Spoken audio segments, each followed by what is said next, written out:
Good morning, traders. It is Tuesday, December the 10th. Taking a look at the charts, we've got the SP 500 daily chart on the right, and on the left here, we've got the 30-minute chart with our trend analysis. Overall, the last week and a half, we've seen the market have a big sell-off. More or less, it sold off in a big way, formed a bear flag, came down, hit 100% measured move, also got into this lime green, this oversold territory, and we got this knee-jerk reaction bounce for a quick 1%, follow through for a 2%.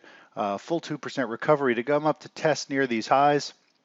And more or less, it got close to this red hashtag here, which is in overbought territory. And we've had some pretty strong waves of selling based on news, a huge gap on news that more or less flipped the market back from orange bars, which means we're starting a downtrend to back to an uptrend.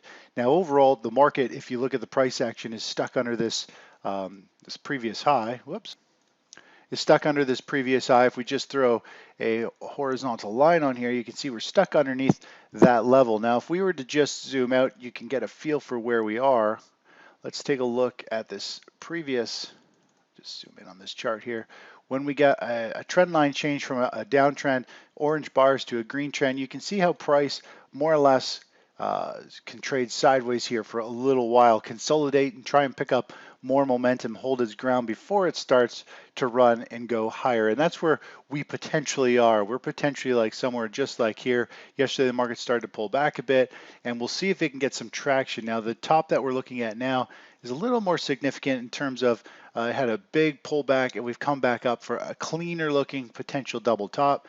Equities are down about 1/3% this morning. We'll see if some selling follows through today and we get more. Overall, if we were to look on the intraday chart this morning, we actually have some pretty big price action going on. Let me pull up the, here's the 10-minute chart, and let me squish in the price action. So here is this here, if we just go, this is Friday's move. So this is 8:30 in the morning. Economic news came out, the market popped and rallied into 9:30, and then from there on in, more or less, the market drifted a little bit higher, but most of the move is done in pre-market.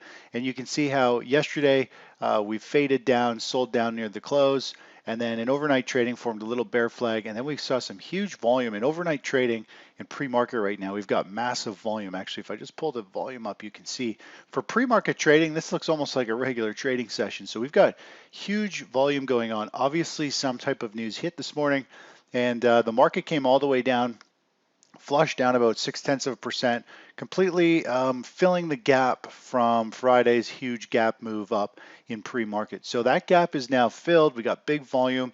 We are seeing some buying stepping in here. We'll see how things shake out by the end of the day, but today is going to be probably a pretty wild session. We do see gold up. Let's just start off here with bonds. Bonds are up 1/3, so we're seeing bonds creep higher. I'm just going to pull back the daily chart. Here is the daily chart. So bonds up yesterday, up again today about 1/3%, and we're seeing other safe havens like gold up 0.4%, so a little bounce today. Silver up 1/3, and let's just take a look at where miners are. Miners are going to be trading a little higher. Can't see the pre-market trading on this chart, but if I go like this, you'll be able to see where we're at today. You can see a little pop in the GDXJ this morning. So we are seeing money flow into the safe haven. But the stock market, very volatile. It was down 0.6%, and now, as you saw in that 10-minute chart, it's recovering very quickly here in the last 20 minutes. But overall, huge selling volume in overnight trading. So it's going to be a wild session, I think, going forward and potentially for the rest of the week based on, it could be trade news. I'm not sure yet. We'll figure it out by the end of the day. But that's where we stand for those commodities. But overall, you look at gold or gold miners in general, they all have the same pattern. They rallied up, they formed a bull flag, and you can see how the miners are starting to curve to the upside. At this point, they have broken 2 previous pivot highs. They've rallied above those, and now they're pulling back.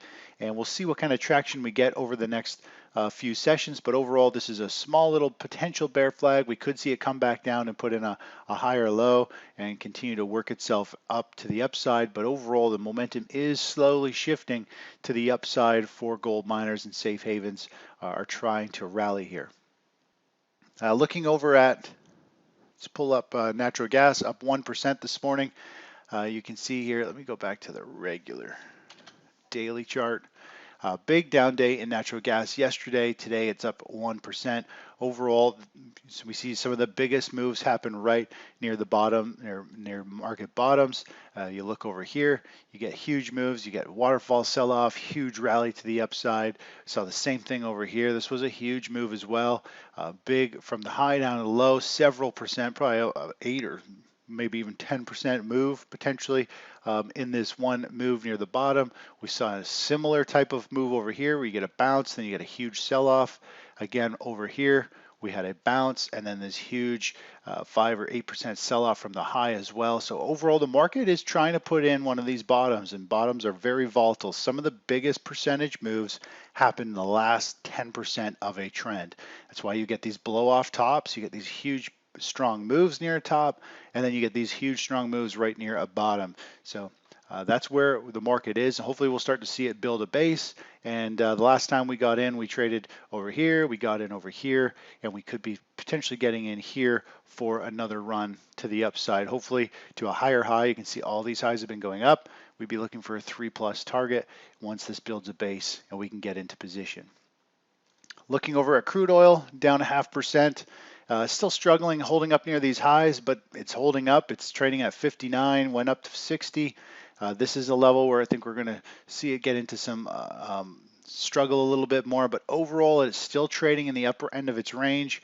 If we were to just draw a line across these candle highs, we are still trading across more or less this channel here, and overall it could continue to grind its way up. You never know how it's going to trade going up this channel, but at any point here you can see how when it gets to the upper channel we've seen these big sell-offs to the lower range, and I wouldn't be surprised if we start to see that soon. It seems like it's getting a little long in the teeth holding up here, but overall at this point it's still channeling up and it's overbought, and I am expecting some type of pullback in due time. But more or less, we'll be looking for some type of topping formation where price starts to lose its momentum and then eventually starts to break down, and we can get a potential inverse ETF on crude going forward. Anyways, that's it for this morning. I'll talk to you in a little bit. Bye-bye.